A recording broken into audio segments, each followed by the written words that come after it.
सभी भक्तों और ईश्वर की संतानों को मेरा कोटि कोटि प्रणाम। बाबा भोले सबका कल्याण करें तथा सबका मनोकामनाओं को पूर्ण करें, ऐसी आशा है तथा प्रार्थना है बाबा भोले से। हम श्री शतरुद्र संहिता का पाठ कर रहे हैं। आज हम छठे अध्याय से आरंभ करेंगे। अध्याय आरंभ करने से पहले ओम नमः शिवाय, हर हर महादेव। छठा अध्याय, नंदीकेश्वर अवतार। संत कुमार जी ने पूछा, हे प्रभु, आप महादेव जी के अंश से उत्पन्न होकर भगवान शिव को कैसे प्राप्त हुए?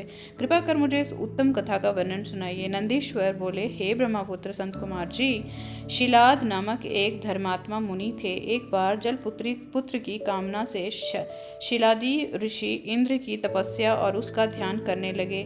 तब देवराज इंद्र ने प्रकट होकर उनसे कहा कि मैं आपकी इच्छा को पूरा करने में असमर्थ हूँ, अतः आप परमपिता परमेश्वर भक्त वत्सल भगवान शिव की स्तुति करो और वे ही आपकी इच्छा पूरी कर सकने में सक्षम हैं। ये सुनकर शिलाद प्रसन्न होकर पूर्ण भक्ति भावना और श्रद्धा पूर्वक देवादिदेव भगवान शिव की तपस्या करने लगा। शिलाद की कठोर तपस्या से प्रसन्न होकर भगवान शिव ने उसे साक्षात दर्शन दिए और बोले, हे शिलाद, ब्रह्मा जी, श्री हरि विष्णु सहित सभी देवताओं और ऋषि मुनियों ने मेरे अवतार धारण करने के लिए मेरी तपस्या की और मुझे सभी पूरे संसार का पिता मानते हैं। फिर भी मैं आपको अपना पिता बनने का वरदान देता हूँ। मैं आपका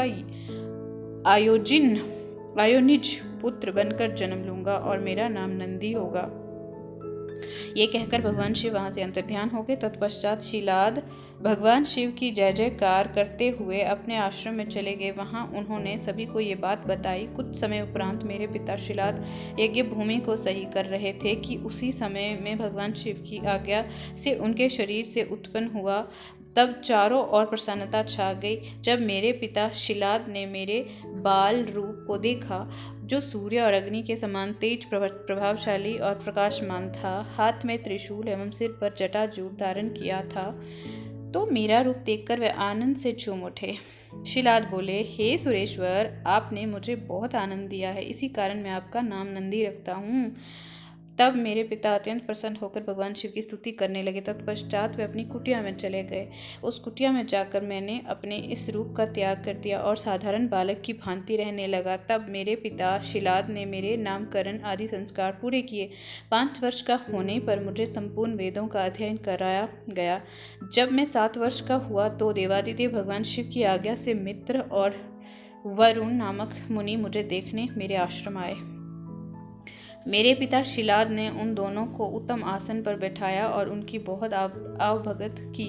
तब वे दोनों मुझे बार बार निहारने लगे और कुछ देर पश्चात वे मेरे पिता से बोले, हे तात, तुम्हारा ये पुत्र इतनी छोटी आयु में ही सब शास्त्रों का ज्ञाता हो गया है, लेकिन इसकी आयु तो बहुत कम है। इसके जीवन का तो मात्र 1 वर्ष शेष रह गया है। तब उन दोनों की बातें सुनकर मेरे पिता शिलाद अत्यंत दुख से भर गए और रोने लगे।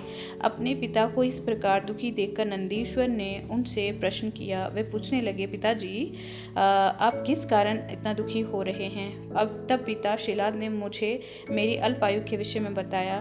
तब मैं बोला, हे पिताजी, आप इस प्रकार दुखी न हो। मुझे देवता, दानव, यक्ष, गंधर्व, काल, यमराज या कोई भी मनुष्य नहीं मार सकता। मेरी अल्प आयु में मृत्यु नहीं होगी। मेरे इस प्रकार के वचनों को सुनकर मेरे पिता शिलाद ने पूछा कि पुत्र, तुमने ऐसा कौन सा तप किया है या तुम्हें ऐसी कौन सी शक्ति प्राप्त हो गई है जो तुम ऐसा कह रहे हो? तब मैंने कहा, हे पिताजी, मैं भगवान शिव की आराधना और स्तुति से ही मृत्यु को दूर भगा दूंगा। आप चिंता न करें। ये कहकर नंदी ने पिता शिलाद को प्रणाम किया और स्वयं वन की ओर चल दिया। 7वां अध्याय, नंदी को वर प्राप्ति और विवाह वर्णन। नंदीश्वर बोले, हे महामुने, मैंने वन में जाकर घोर तपस्या करनी शुरू कर दी। मैं स्वच्छ मन से और श्रद्धा भाव से भगवान शिव के 3 नेत्र, 10 भुजा तथा 5 मुख वाले रूप का ध्यान करते हुए मंत्र का जाप करने लगा। मेरी दुष्कर तपस्या से अभिभूत होकर भगवान शिव प्रसन्न हो गए। तब भगवान शिव ने देवी पार्वती सहित मुझे दर्शन दिए। भगवान शिव बोले, हे शिलाद पुत्र नंदी, मैं तुम्हारी इस तपस्या से बहुत प्रसन्न हुआ हूँ। तुम जो चाहो मनोवांछित वर मांग सकते हो। तुम्हारी इच्छा मैं अवश्य पूरी करूँगा। देवादिदेव भगवान शिव के ये उत्तम वचन सुनकर मैं उनके चरणों में गिर पड़ा और पुनः उनकी स्तुति करने लगा। तब भगवान शिव ने अपने हाथों से मुझे ऊपर उठाया और बोले, हे वत्स नंदी, मेरे होते हुए भला तुम्हें मृत्यु भय कैसा? तुम अजर अमर हो और सदा मेरे गणनायक बनकर रहोगे। मेरा प्रेम तुम पर सदा बना रहेगा और तुम मृत्यु को कभी प्राप्त नहीं होंगे। तुम्हारे घर पधारे वे दोनों मुनि मैंने ही भेजे थे, अतः अब तुम अपने शोक और चिंताओं को त्याग दो। ये कहकर भगवान शिव ने कमल के फूलों की माला अपने गले से उतारकर मेरे गले में डाल दी। माला मेरे गले में पड़ते ही मेरे 3 नेत्र और 10 भुजाएं हो गई। तत्पश्चात भगवान शिव मुझसे बोले कि तुम और क्या चाहते हो। मैंने कहा, प्रभु मैं आपकी सवारी बनना चाहता हूँ। तब महादेव शिव जी ने अपनी जटाओं से हार के समान निर्मल जल मुझ पर छिड़क कर कहा कि नंदी हो जाओ। तब उन परमेश्वर शिव की जटा से जटोर्क, त्रिस्तोता, वृषभध्वनि, संपन्निदका और जम्बू नदियां बह निकली। ये 5 नदियां पंचद नाम से जप्तेश्वर नामक स्थान पर के पास बह रही हैं। जो मनुष्य इस पंचनद नामक नदियों पर जाकर प्रसन्न मन से भगवान शिव की उपासना करता है, उसे परम मोक्ष की प्राप्ति होती है। उसकी सभी कामनाएं भगवान शिव अवश्य पूरी करते हैं। भगवान शिव ने देवी पार्वती से कहा कि देवी, मैं नंदी को अपने गणों का अधिपति बनाना चाहता हूँ। शिव जी के वचन सुनकर देवी पार्वती बोली, प्रभु मैं नंदी का अपना पुत्र मानती हूँ। तब भगवान शिव ने अपने सभी गणों को बुलाकर उनसे कहा कि मैंने नंदी को आप सब गणों का अधिपति बनाया है। भगवान शिव का ये कथन सुनकर सभी गणों ने प्रसन्नता पूर्वक उन्हें अपना स्वामी स्वीकार किया। फिर सब देवताओं और मुनियों ने नंदी का अभिषेक किया। तत्पश्चात नंदी का विवाह मरुतों की सुंदर दिव्य कन्या सुयशा से संपन्न हुआ। नंदी ने सप्तनीक परमेश्वर शिव को नमस्कार किया। महादेव जी ने नंदी को ऐश्वर्य संपन्न, महायोगी, महान धनुर्धारी, अजय और महाबली होने का आशीर्वाद प्रदान किया। देवी पार्वती ने प्रसन्नता पूर्वक नंदी से मनोवांछित फल मांगने के लिए कहा। नंदी बोला, हे माते, मेरी सदैव आपके चरणों में भक्ति बनी रहे। ये सुनकर देवी पार्वती ने उनकी इच्छा पूर्ण कर दी। तत्पश्चात सब देवताओं ने भी हर्षित मन से मुझे अनेक वरदान प्रदान किए। तब भगवान शिव से आज्ञा लेकर सब उनका गुणगान करते हुए अपने स्थान को चले गए। महामुनि नंदीश्वर के अवतार का वर्णन शिव भक्ति बढ़ाने वाला और आनंददायक है। इसे पढ़ने अथवा सुनने से सभी सुखों की प्राप्ति होती है। 8वां अध्याय, भैरव अवतार। नंदीश्वर बोले, हे संत कुमार जी, भगवान शिव के परम रूप भैरव जी हैं। एक समय की बात है, ब्रह्मा जी सुमेरु पर्वत पर बैठकर ध्यान में मगन थे। उसी समय देवता उनके पास आए और उन्हें हाथ जोड़कर नमस्कार करने लगे। तत्पश्चात उन्होंने पूछा, हे ब्राह्मण, इस संसार में अविनाशी तत्व क्या है? कृपा कर इस विषय में हमें बताएं। तब भगवान शिव की माया से मोहित होकर ब्रह्मा जी बोले, हे देवताओं, आपकी प्रसन्नता के लिए मैं आपको उस अविनाशी तत्व के बारे में बताता हूँ। इस संसार में मुझसे बढ़कर कोई भी नहीं है। मेरे द्वारा ही ये संसार उत्पन्न हुआ है। मैं ही स्वयं भू, अज, ईश्वर, अनादि, भोक्ता, ब्रह्मा और निरंजन आत्मा हूँ। मेरे कारण ही संसार प्रवृत्त और निवृत्त होता है। ब्रह्मा जी के इन वचनों को सुनकर वहीं बैठे भगवान श्री हरि विष्णु को बहुत बुरा लगा। तब श्री हरि ब्रह्मा जी को समझाते हुए बोले कि हे ब्राह्मण, तुम इस प्रकार अपनी स्वयं ही प्रशंसा ना करो, क्योंकि मेरी आज्ञा के फलस्वरूप ही तुम इस सृष्टि के रचयिता हो। इस प्रकार ब्रह्मा जी व श्री हरि आपस में लड़ाई करने लगे। दोनों ही अपने को बड़ा और दूसरे को निमन समझ रहे थे। तब उन्होंने अपने को उच्च सिद्ध करने के लिए वेदों का स्मरण किया। फलस्वरूप चारों वेद वहां उपस्थित हो गए। जब ब्रह्मा जी और श्री हरि विष्णु ने उन चारों वेदों से अपनी श्रेष्ठता के संबंध में पूछा, तब सर्वप्रथम ऋग्वेद भगवान शिव का स्मरण करते हुए बोले, हे ब्राह्मण, हे श्री हरि, जिसके भीतर समस्त भूत निहित हैं तथा जिसके द्वारा सब कुछ प्रवृत्त होता है, जिन्हें इस संसार में परम तत्व कहा जाता है, वे एक भगवान शिव ही हैं। तब यजुर्वेद बोले कि उन परमेश्वर भगवान शिव की कृपा से ही वेदों की प्रामाणिकता भी सिद्ध होती है। उन्हीं भगवान शिव शंकर को संपूर्ण यज्ञों और योग में स्मरण किया जाता है।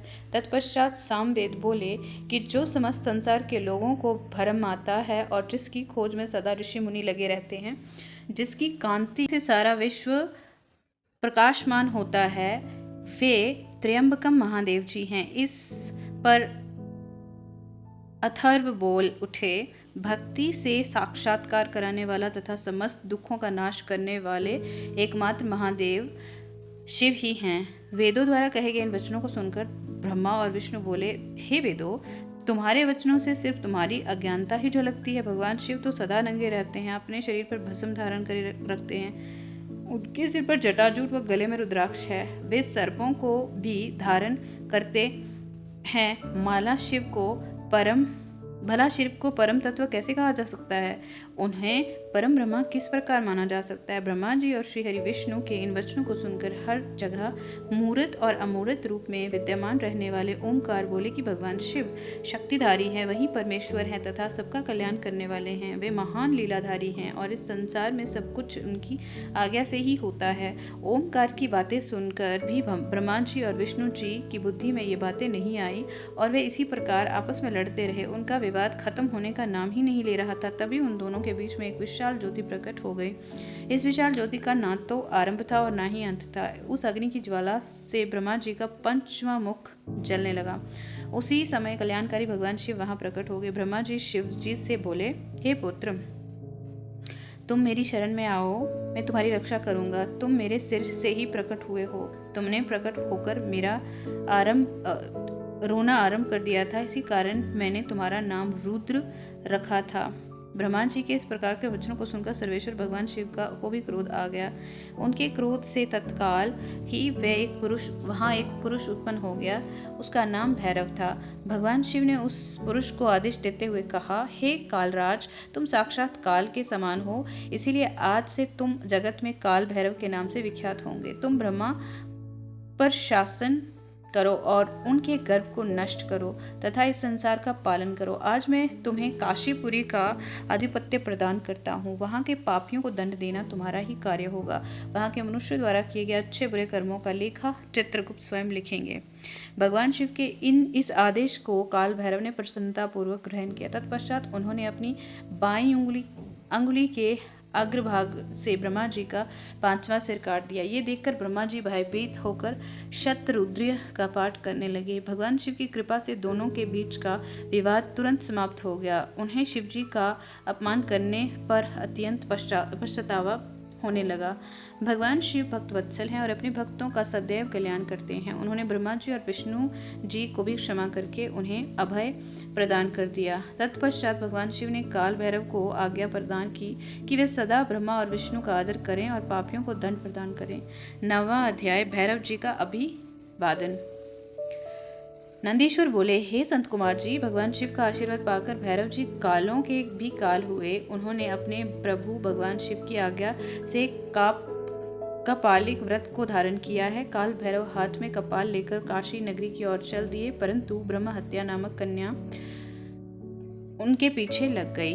एक दिन जब काल भैरव कपालिक वेश धारण करके भगवान नारायण के स्थान पर गए, तब त्रिनेत्रधारी भगवान शिव के भैरव रूप को आता हुआ देखकर सब देवताओं ने व ऋषि मुनियों ने हाथ जोड़कर उन्हें प्रणाम किया और उनकी स्तुति करने लगे। भगवान विष्णु ने अपनी प्रिय देवी लक्ष्मी से कहा, हे देवी, आज हम दोनों धन्य हो गए जो हमने भगवान शिव के काल भैरव रूप का दर्शन किया। इन्हीं ने इस पृथ्वी को धारण कर रखा है। ये भगवान शिव ही शरणागतों की शांति प्रदान करने वाले तथा सभी तत्वों से युक्त हैं। यही सब प्राणियों के अंतर्यामी और अपने भक्तों को सब कुछ प्रदान करने वाले और उनकी कामनाओं को पूरा करने वाले हैं। इनके दर्शनों से ही मनुष्य सब बंधनों से मुक्त हो जाता है। काल भैरव जी को इस प्रकार भिक्षा मांगते हुए देखकर भगवान श्री हरि विष्णु ने उनसे प्रश्न किया कि हे भगवान, आप तो तीनों लोकों के राज्य प्रदान करने वाले हैं, भला आपकी भिक्षा मांगने की क्या आवश्यकता पड़ गई?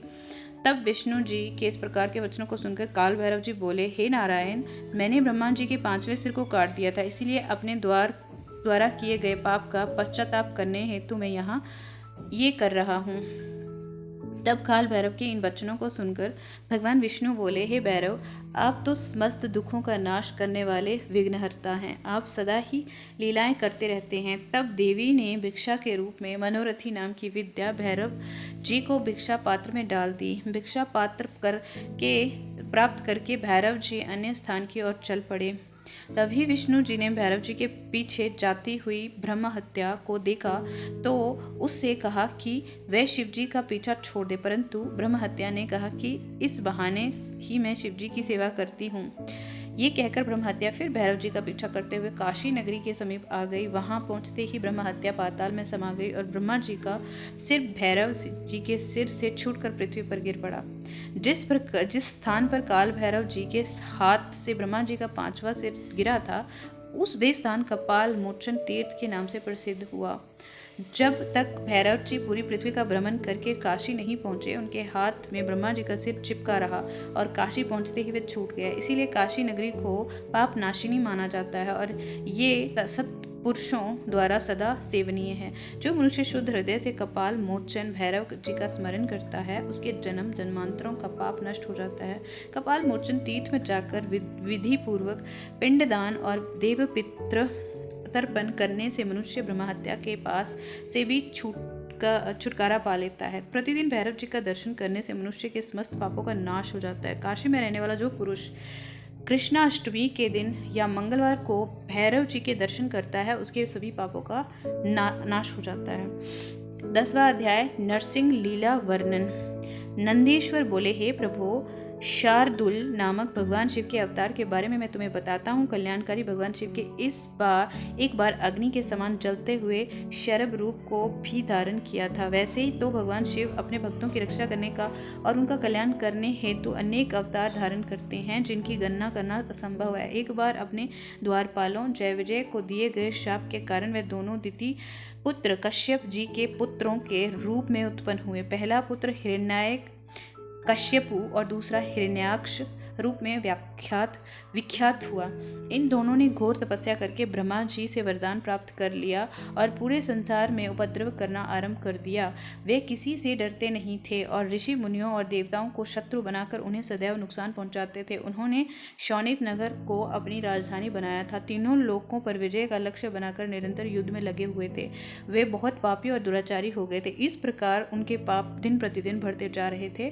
तब ब्रह्मा जी तथा सब देवताओं ने भगवान श्री हरि विष्णु से प्रार्थना की कि वे उन्हें हिरण्यकश्यपु के अत्याचारों से मुक्त कराएं। हिरण्यकश्यपु ने अपने पुत्र प्रहलाद को भी मारने का प्रयत्न किया, क्योंकि प्रहलाद भगवान विष्णु का परम भक्त था और अपने पिता हिरण्यकश्यपु को भी सदा विष्णु जी की शरण में जाने की सलाह देता था। जबकि हिरण्यकश्यपु अपने आगे किसी को कुछ नहीं समझता था। वह स्वयं को भगवान मानता था और अपनी प्रजा से अपनी पूजा करने के लिए कहता था। एक दिन हिरण्यकश्यपु ने प्रहलाद को मार डालने के लिए उसे एक विशाल खंबे के साथ बांध दिया। भक्तवत्सल भगवान अपने भक्तों को कष्ट में देखकर सदा उनकी रक्षा करने के लिए आते हैं। भगवान विष्णु ने नरसिंह रूप धारण किया और जो कि आधा मनुष्य का था और आधा सिंह का था और उसी खंबे को फाड़कर प्रकट हो गए। उन्होंने देखते ही देखते युद्ध करने आए सभी दैत्यों का संहार कर दिया। तत्पश्चात हिरण्यकश्यपु को अपनी गोद में लेटाकर अपने नाखूनों से उसका सिर फाड़ दिया। हिरण्यकश्यपु को मरते ही सभी देवता आनंदित हो उठे, परंतु जब नरसिंह रूप धारण किए हुए भगवान विष्णु का क्रोध शांत नहीं हुआ तो सभी चिंतित हो गए। तब अपने आराध्य भगवान विष्णु का क्रोध शांत करने के लिए उनके भक्त प्रहलाद ने उनकी स्तुति की। प्रहलाद की स्तुति से प्रसन्न होकर विष्णु जी ने उन्हें गले से लगा लिया, परंतु फिर भी उनके क्रोध की ज्वाला शांत नहीं हुई। तब सब देवता भक्त वत्सल कल्याणकारी भगवान शिव की शरण में गए और उनसे विष्णु के क्रोध को शांत करने की प्रार्थना की। उनकी प्रार्थना सुनकर सर्वेश्वर शिव ने उन्हें कहा, हे देवताओं, आप लोग चिंता का त्याग करके अपने अपने धाम को जाएं और भगवान श्री हरि विष्णु को अवश्य शांत करूंगा। तब देवता प्रसन्नता पूर्वक अपने अपने धाम चले गए। आज के लिए इतना ही। आगे का सफर अगली वीडियो के साथ जारी रखेंगे। तब तक के लिए धन्यवाद। ईश्वर सदैव सबका कल्याण करे।